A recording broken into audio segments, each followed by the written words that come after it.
كنت قافل تليفوني، قعدت فترة. الو، ازيك يا كابتن حماده؟ ازيك يا باشا؟ اخبار حضرتك ايه؟ الحمد لله يا حبيبي. كنت عايز اسال حضرتك بقى كده على شويه اسئله عشان ترد بيها على الاتهامات اتفضل اللي يا حبيبي. حصلت. كريم اتفضل حسن يا شحاته حبيبي. امبارح قال في برنامجه ان حضرتك اتهمت بانك انت بتسرب اخبار ليه عشان صاحبك، عشان كده مشوك من النادي. لا انا قاعد شوية يا اسامة. قول يا باشا. كريم حسن شحاته امبارح قال في اه برنامجه اه ان هم مشوك من نادي الزمالك علشان هم متهمينك، الاداره متهمك انت بتسرب اخبار لكريم حسن شحاته عشان هو صاحبك يعني. اه تعليقك ايه على الكلام ده؟ كلام عيب.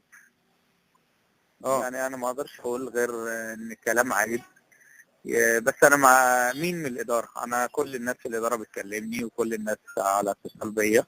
امم ما حدش وجه لي حاجه زي كده. انا نفسي اللي يجي يقول حاجه زي كده يواجهني بيها، او لو عنده دليل زي كده يجي يقول لي انت طلعت قلت ده كذا او قلت كذا وقلت كذا، صح ولا غلط؟ صح. ده كان كلام كريم حسن شحاته امبارح لما بيقول لا، ان ما هم هو كريم بيتكلم على اللي بيتقال، يعني هو اه برضه بيقول زي ما انت ما بتقول بيتقال كذا، انت فاهم ازاي؟ اه لكن انا بقول لك انا بالنسبه لي كلام عيب. احنا اشتغلنا في نادي الزمالك في اصعب فتره في تاريخ نادي الزمالك، اه ايام الثوره، ايام ما كانش فيها حاجه خالص، ما فيش فلوس، ما فيش. كنا طول عمرنا بنغطي على النادي وبنقفل على النادي، وهفضل طول عمري اغطي على النادي واقفل على النادي. انا عمري ما، يعني انا امبارح في البرنامج مع كريم شحاته اول ظهور ليا ما رضيتش اطلع مع اي حد قبل كده عشان كان في فتره صعبه في تاريخنا الزمالك. اه لكن لما خدنا بطوله الكاس وربنا كرمنا بطوله الكاس، طبعا انا اصلا طلعت وشكرت كل الناس وباركت لميدو، باركت لكل الناس. ده العادي وهو ده المفروض اللي يبقى موجود من ولاد نادي الزمالك. اه مش ان انا لما اخرج بره النادي يبقى انا اتكلم على النادي. لا اه طبعا، انا ده بيتي. النهارده مش موجود، بكره موجود، انت فاهم ازاي؟ اه ده بيتي، يعني عمري ما عمرك ما هتطلع تتكلم على بيتك. مم. فانا اللي يقول لي فلان قال او فلان عاد او انا ما احبش الكلام ده. احب اللي حماده غلط، تعالى اقعد يا حماده انت قلت كذا، ايه دليلك؟ قول لي هات دليلك كذا وابقى في وشي. اه انا احب كده. صح حضرتك ولا غلط؟ صح. حضرتك يعني انت قدمت استقالتك ولا هم لا انا ما وصلوك؟ قدمش. لا انا ما قدمش استقالتي. هو قالوا لي ان ميدو كتب ورقه ان هو مش عايز 4 افراد، هشام يكن وكابتن هشام يكن اه وكابتن طارق السيد والدكتور رزق عبد الفتاح اه وحماده انور. يعني الكلام ده ايه اصلا الاسباب؟ على رغبة ميدو يعني. ايه؟ الكلام ده على رغبة ميدو. على رغبة ميدو. طب مم. بس طب خلاص، يعني هو الراجل المدير الفني ليه كل الاحترام وليه كل التقدير. طبعا انا ميدو على المستوى الشخصي بالنسبه لي اخويا الصغير، مم. يعني من سنتين كان ميدو لعيب في الفرقه وانا موجود. مم. ليه كل الاحترام والتقدير. المهم ان انا امشي. بص يا باشا، المهم اللي في مكاني يمشي، ما يكونش عنده غلطه في شغله. مم. ده اللي يعيبه. يعني الحمد لله انا ماشي، ما عنديش غلطه في شغلي، ما عنديش علاقتي بجماهير نادي الزمالك اللي هي بالنسبه لي انا اهم شيء. مم. لان انا علاقتي بجمهور نادي الزمالك علاقه كويسه جدا.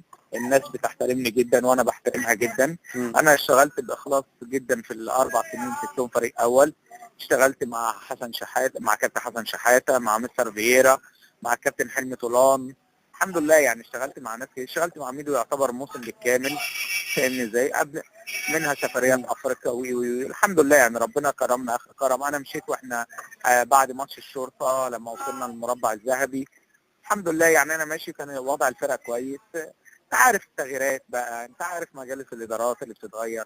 يعني كان في كلام كتير، انت فاهم ازاي؟ لكن انا ما بعيبش على حد. خلاص حماده مش مرغوب فيه الفتره دي، شكرا. حماده بعيد وربنا يوفق اللي موجود ان شاء الله. طيب حضرتك عايز اسالك اخر سؤال.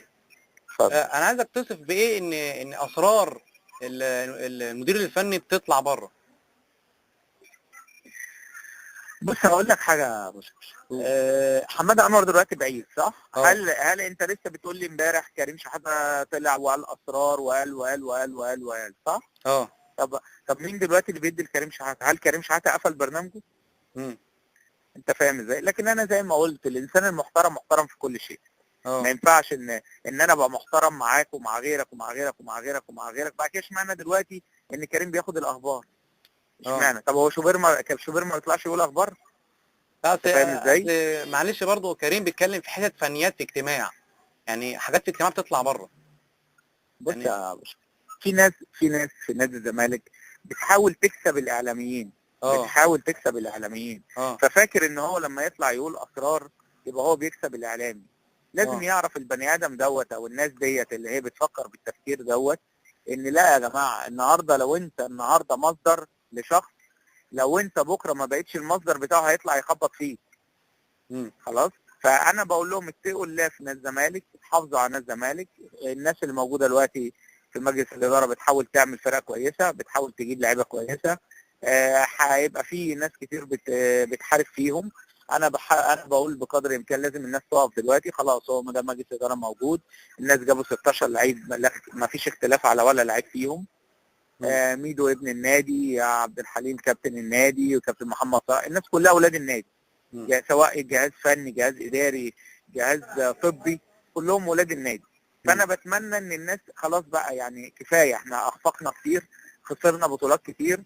نفسي الناس تتعامل بنيه صافيه، مش عشان انا مش موجود على الكرسي يبقى انا بتمنى ان الفرقه تقع، او بتمنى ان فلان يغلط عشان حد يجي مكانه. خلاص نفسنا بقى نغير الحته دي، يعني نفسنا نغير الحته دي. نتمنى ان الفرقه ربنا يوفقها، ونتمنى ان كلنا نقف ورا الفرقه. تمام. شكرا لك يا كابتن. العفو يا حبيبي، معلش بقى طولت عليك. لا يا حبيبي، اتفضل يا حبيبي. مع السلامه.